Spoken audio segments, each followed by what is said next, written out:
আসসালামু আলাইকুম, সবাইকে স্বাগতম।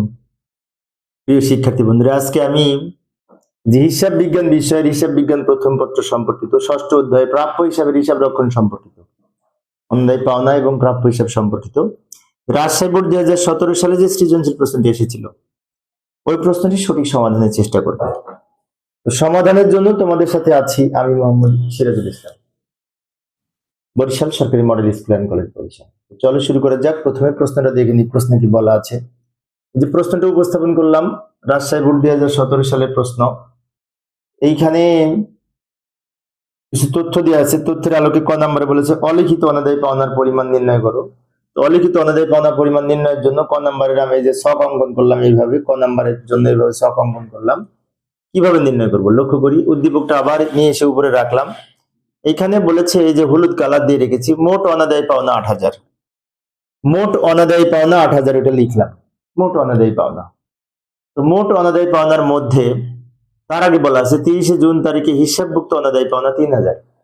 এখন মোট হচ্ছে 8,000 আর হিসাবভুক্ত 3,000।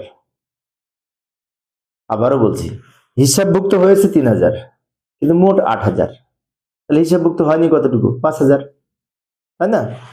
সেজন্য এই মোট অনাদায়ী পাওনা থেকে যদি যেটা হিসাবভুক্ত হয়েছে ওটা যদি বিয়োগ করি তাহলে আমাদের 5,000 টাকা হবে। এই 5,000 টাকার নাম হচ্ছে নতুন অনাদায়ী পাওনা বা অলিখিত অনাদায়ী পাওনা। অনাদায়ী পাওনা এবং অনাদায়ী পাওনা সঞ্চিতির মধ্যে পার্থক্য রয়েছে। অনাদায়ী পাওনা সঞ্চিতিটা হচ্ছে আমরা যখন অনাদায়ী পাওনা বিয়োগ করে তার উপরে পার্সেন্টেজ কাটি, এই যেরকম এখানে বলেছে না, উক্ত প্রতিষ্ঠান 5% অনাদায়ী পাওনা সঞ্চিতি ধরতে হবে। ওইটা যখন আমরা হিসেব করব তখন কিন্তু এই যে প্রাপ্য হিসাব ছিল 90,000, ওখান থেকে এই যে নতুন 5,000 অনাদায়ী পাওনা অলিখিত, ওই 5,000 বিয়োগ করে যে 85,000 থাকে তার উপরে 5% কাটতে হবে, তাহলে হবে 4,250। সেটা আমাদের পরে কাজে লাগবে। আমাদের ক নম্বরের উত্তর মূলত এইটা। এই 8,000 টাকা মোট থেকে যেটুকু লেখা ছিল ওইটুকু বিয়োগ করলে অলিখিতটা পেয়ে যাব। বলেছিল অলিখিত অনাদায়ী পাওনার পরিমাণ নির্ণয়, অলিখিত মানে নতুন। ক নাম্বার হলো, আবার উদ্দীপকের ফিরে যাব, খ নাম্বারে বলেছে জাবেদা করতে। এই অঙ্কে মূলত এই 4টা জাবেদা হবে। 4টা জাবেদা হবে কি কি বলি।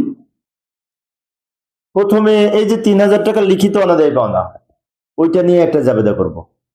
আবার 5,000 টাকা অলিখিত অনাদায়ী পাওনা, ওটা নিয়ে একটা জাবেদা করব। আর ওই যে অনাদায়ী পাওনা সঞ্চিতি আমরা আয় বিবরণীতে লিখতাম না, কিভাবে লিখতাম মনে আছে? অনাদায়ী পাওনা যোগ নতুন অনাদায়ী পাওনা সঞ্চিতি বাদ পুরাতন অনাদায়ী পাওনা সঞ্চিতি, এভাবে যোগ বিয়োগ করে একটা টাকা হতো না? ওই টাকাটা নিয়ে আরো 2টা জাবেদা হবে, মোট 4টা জাবেদা হবে। প্রথম জাবেদাটা করব এই 3,000 টাকা দিয়ে। পরের জাবেদাটা করব ওই যে ক নাম্বারে বের করলাম নতুন অলিখিত অনাদায়ী পাওনা 5,000, ওইটা নিয়ে। আর শেষে আরো 2টা জাবেদা করব যোগ বিয়োগ করে যে টাকা হয় সেটা নিয়ে। শেষের 2টা জাবেদা 1 টাকা নিয়ে হবে। আমি জাবেদার ছক অঙ্কন করলাম। প্রথমে এই যে 3,000 টাকা অনাদায়ী পাওনা লিখিত, ওটা নিয়ে জাবেদা করব অনাদায়ী পাওনা সঞ্চিতি ডেবিট, প্রাপ্য হিসাব ক্রেডিট। অনাদায়ী পাওনা সঞ্চিতি কেন ডেবিট হবে? কারণ অনাদায়ী পাওনা ধার্যের ফলে অনাদায়ী পাওনা সঞ্চিতি কমে যাবে, মানে অনাদায়ী পাওনা সঞ্চিতির সাথে সমন্বয় করতে হয় টাকাটা। অনাদায়ী পাওনা সঞ্চিতি যেহেতু ক্রেডিট ব্যালেন্স, কমে গেলে ডেবিট, অনাদায়ী পাওনা সঞ্চিতি ডেবিট, প্রাপ্য হিসাব ক্রেডিট। টাকা হবে 5,000 টাকা। ব্যাখ্যা লিখবো, অনাদায়ী পাওনা লিপিবদ্ধ করা হলো বা সমন্বয় করা হলো। আচ্ছা, আরো যে জাবেদাগুলি আছে, 3টা জাবেদা এখনো হবে, সেই 3টা জাবেদা এখানে ধরবে না, পরের পেজে যাই। বাকি তোমরা কিন্তু একটা ছকের মধ্যে সব করবে। আমি একটু আলাদা আলাদা করে দেখাচ্ছি বড় করে দেখানোর জন্য। আরো 3টা জাবেদা আমরা এইখানে করব, এইখানে।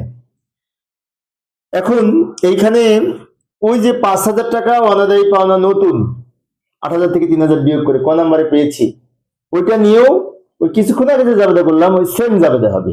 অনাদায়ী পাওনা সঞ্চিতি ডেবিট, প্রাপ্য হিসাব ক্রেডিট। টাকা হবে 5,000। 5,000 টাকা কিভাবে বের করতে হয় ক নাম্বারে আমি দেখিয়েছি। এইবার পরে আরো 2টা জাবেদা হবে, সেই 2টা জাবেদার একই টাকা হবে। একই টাকা নিয়ে 2টা জাবেদা করব। এখন সে টাকাটা কত হবে এখানে আমি বের করে দেখিয়ে দিয়েছি। এই যে মোট অনাদায়ী পাওনা 8,000 যোগ নতুন অনাদায়ী পাওনা সঞ্চিতি 4,250 বাদ পুরাতন 7,000।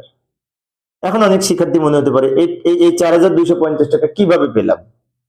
ভালো করে লক্ষ্য করি, 8000 তো এখানে দেওয়া ছিল, সেটা লিখেছি। 4250 টাকা হবে এই যে 90,000 ছিল দেনাদার, এই 90,000 দেনাদার থেকে নতুন অনাদায়ী পাওনা 5,000 বিয়োগ করে থাকে 85,000, তার উপরে 5%। এই 5%, 85,000 টাকার 5%। কিভাবে 85,000 টাকা হলো? এই 90,000 টাকা প্রাপ্য হিসাব থেকে নতুন অনাদায়ী পাওনা 5,000 বিয়োগ করতে হবে, তার উপরে 5%, 4250 টাকা। এই দুটো যোগ করে পুরাতনটা বাদ দিব। পুরাতনটা প্রশ্নে দেওয়া থাকবে, এই যে পুরাতন দেওয়া আছে, 1 জানুয়ারি তারিখের অনাদায়ী পাওনা সঞ্চিতির পরিমাণ 7,000, ওইটা হচ্ছে পুরাতন। তাহলে ঘটনাটা কি ঘটলো? অনাদায়ী পাওনা যোগ নতুন অনাদায়ী পাওনা সঞ্চিতি বাদ পুরাতন অনাদায়ী পাওনা সঞ্চিতি যোগ বিয়োগ করে যে টাকাটা পেলাম, ওইটা নিয়ে এখন দুইটা জাবেদা করব পরপর। প্রথম জাবেদাটা করব এই টাকাটা অতিরিক্ত অনাদায়ী পাওনা সঞ্চিতি হিসেবে লেখার জন্য। জাবেদা করব অনাদায়ী পাওনা খরচ হিসাব ডেবিট, অনাদায়ী পাওনা সঞ্চিতি হিসাব ক্রেডিট। অনাদায়ী পাওনা খরচ হিসাব ডেবিট, অনাদায়ী পাওনা সঞ্চিতি হিসাব ক্রেডিট, এই টাকা দিয়ে।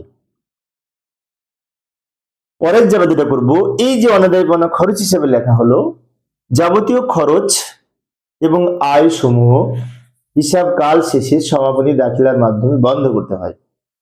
সেই জন্য এই অনাদায়ী পাওনা খরচ নিয়ে আমরা এই আয় বিবরণীতে স্থানান্তরের জন্য একটি সমাপনী দাখিলা করব। সেটার জন্য জাবেদা হবে আয় বিবরণী ডেবিট আর অনাদায়ী পাওনা খরচ হিসাব ক্রেডিট। টাকা লিখবো সেম টাকা, ব্যাখ্যা লিখবো অনাদায়ী পাওনা খরচকে আয় বিবরণীতে এই স্থানান্তর হলো বা স্থানান্তর করা হলো। এই হচ্ছে জাবেদা। এবার খ নাম্বার তো হলো। গ নাম্বারের জন্য কি বলেছিল দেখি, উদ্দীপকে চলে আসলাম। অনাদায়ী পাওনা সঞ্চিত হিসাব এবং অনাদায়ী দেনা হিসাব। অনাদায়ী দেনা হিসাব আর অনাদায়ী পাওনা হিসাব এক কথা, সেম কথা। তো আমরা এখন জাবেদা করব, খতিয়ান করব। খতিয়ানের ছক অঙ্কন করলাম। প্রথমে অনাদায়ী পাওনা খরচটা করতে পারি, সমস্যা নেই। অনাদায়ী দেনা হিসাব আর অনাদায়ী পাওনা খরচ হিসাব একদিনই, সেম। এই নাম দিতে পারি, কারণ এই নামে আমরা জাবেদা করেছি, সেই জন্য এই নামটা দিলাম। এই অনাদায়ী পাওনা খরচ হিসেবটা আমরা জাবেদা দেখে করতে পারি। কিছুক্ষণ আগে যে 4টা জাবেদা করেছি, তার মধ্যে 2টা জাবেদাই এই অনাদায়ী পাওনা খরচ হিসাব সংশ্লিষ্ট আছে, তাই ওই 2টা জাবেদা আমি এই যে উপরে লিখে রাখলাম। এইর উপরে আমরা এখন এটার উপরে ভিত্তি করে এই জাবেদা দেখে দেখে খতিয়ানটা পড়ব। তারিখ লিখবো ডিসেম্বর 31। এই যে প্রথমে আছে অনাদায়ী পাওনা খরচ হিসাব ডেবিট, অনাদায়ী পাওনা সঞ্চিত হিসাব ক্রেডিট। অনাদায়ী পাওনা খরচের ডেবিটে টাকা লিখবো, নাম লিখবো উল্টা নামটা। অনাদায়ী পাওনা সঞ্চিত হিসাব নাম লিখে অনাদায়ী পাওনা খরচের ডেবিট দিকে টাকা লিখবো। ডেবিটে আছে, ডেবিটে দিয়ে লিখে দেবো, ঝামেলা শেষ। জাবেদা দেখে খতিয়ান করতে তোমরা পারি, তাই না? কিছুক্ষণ আগে যে জাবেদা করলাম ওই জাবেদা। আচ্ছা, এই জাবেদাটা কিন্তু গ নাম্বারের উত্তরের অংশ না। গ নাম্বারের উত্তর এখান থেকে পরপর 2টা খতিয়ান, এই একটা খতিয়ান, পরের পেজে যাবে আর একটা খতিয়ান দেখাবো। কিন্তু 2টা খতিয়ান আমি জাবেদা দেখে দেখে করতেছি, ওটা উপরে নিয়ে এসে রেখেছি, ওটা দেখে দেখে আমরা এটা করতে সুবিধা হচ্ছে। এরপরে আয় বিবরণী নাম লিখে অনাদায়ী পাওনা খরচের ক্রেডিট দিকে টাকা লিখবো। ডেবিটে এবং ক্রেডিটে যোগ বিয়োগ করে 0 হয়, মানে কিছু থাকে না, থাকবে না তো। অনাদায়ী পাওনা খরচের টাকাটা তো আয় বিবরণীতে স্থানান্তর করে দিয়েছি, সেজন্য থাকার কথা না, 0 হওয়ার কথা। আর একটা খতিয়ান করতে বলেছে অনাদায়ী পাওনা সঞ্চিত হিসাব। অনাদায়ী পাওনা সঞ্চিত হিসাবে ছক আমি নিচে অঙ্কন করলাম, এবং অনাদায়ী পাওনা সঞ্চিতি সংক্রান্ত 3টা জাবেদা আছে, 3টা, 1 নাম্বার, 2 নাম্বার এবং 3 নাম্বার। আমরা মোট 4টা জাবেদা করেছি না, তার মধ্যে এই প্রথমটাই আছে, দ্বিতীয়টা আছে, তৃতীয়টা আছে। তো আমি কি করেছি, ওই 3টা জাবেদা এখানে একটা লিখে রেখেছি আর বাকি 2টা ওইদিকে লিখেছি, এই আর ওই। তো ওইগুলো দেখে দেখে এখন আমরা এই অনাদায়ী পাওনা সঞ্চিত হিসাবটা তৈরি করব। তবে একটা কথা, জানুয়ারির 1 তারিখ দিয়ে অনাদায়ী পাওনা সঞ্চিতির একটা উদ্বৃত্ত ছিল 1 তারিখে, প্রথমে উপরে দেওয়া আছে কিন্তু অনাদায়ী পাওনা সঞ্চিতির উদ্বৃত্ত, ওইটাকে আমরা অনাদায়ী পাওনা সঞ্চিত হিসাবে ব্যালেন্স বিডি বলে লিখবো। ব্যালেন্স বিডি বলে লিখবো। ওই প্রশ্নে যেটি দেওয়া আছে প্রথমে লাইনে দেওয়া আছে, কিন্তু সম্ভবত 7,000 টাকা, 7,000 টাকা ক্রেডিট দিকে বলবে। এখন অনেক শিক্ষার্থীর মনে হতে পারে ক্রেডিট দিকে কেন বসবে, কারণ অনাদায় পাওনা সঞ্চিতির স্বাভাবিক জের ক্রেডিট, তাই ক্রেডিট দিকে বসবে, স্বাভাবিক জের ক্রেডিট। আচ্ছা, এই হচ্ছে আমাদের এই প্রশ্ন থেকে নিয়ে এসে লিখলাম, আর বাকিটা এই দুইটা জাবেদা থেকে লিখবো। এই জাবেদা থেকে আগে লিখি, ডিসেম্বর 31, এই জাবেদায় বলছে অনাদায় পাওনা সঞ্চিত হিসাব ডেবিট, প্রাপ্য হিসাব ক্রেডিট। অনাদায় পাওনা সঞ্চিত হিসাব করতেছি, তাই উল্টা নামটা লিখবো প্রাপ্য হিসাব, আর টাকা লিখবো অনাদায় পাওনা সঞ্চিতির যেদিকে লেখা আছে ডেবিট দিকে, ডেবিট দিকে লিখবো। এখানে ক্রেডিট 7,000, ডেবিট 3,000, ডেবিট ক্রেডিট বিয়োগ করে পার্থক্য 4,000, ক্রেডিট বড় তাই ক্রেডিট দিকে লিখবো। এবার আরেকটা জাবেদা ছিল, এই যে অনাদায় পাওনা সঞ্চিত হিসাব ডেবিট, প্রাপ্য হিসাব ক্রেডিট, তাহলে আবার আমরা প্রাপ্য হিসাব লিখবো, অনাদায় পাওনা সঞ্চিত ডেবিটে টাকা লিখবো 5,000, আবার জের করবো, তাই না? ক্রেডিট আছে 4,000, ডেবিট হলো 5,000, ডেবিট ক্রেডিট যোগ বিয়োগ করে ক্রেডিট বড় 1,000, সরি ডেবিট বড় 1,000, ডেবিটটা বড়, পার্থক্য 1,000 ডেবিট দিকে বসবে কারণ ডেবিট বেশি। সবার শেষে আরেকটা জাবেদা আছে, অনাদায় পাওনা খরচ ডেবিট, অনাদায় পাওনা সঞ্চিতি ক্রেডিট। অনাদায় পাওনা সঞ্চিতিতে আবার অনাদায় পাওনা খরচ নাম লিখে ক্রেডিট দিকে টাকা লিখবো 5,250। এখানে ডেবিটে আছে 1,000, ক্রেডিটে আছে 5,000, যোগ বিয়োগ করে 4,250 টাকা হয় পার্থক্য। ক্রেডিট বড় তাই ক্রেডিট দিকে লিখবো 4,250 টাকা। এইটাই হচ্ছে এই অনাদায় পাওনা সঞ্চিতি সংক্রান্ত খতিয়ান।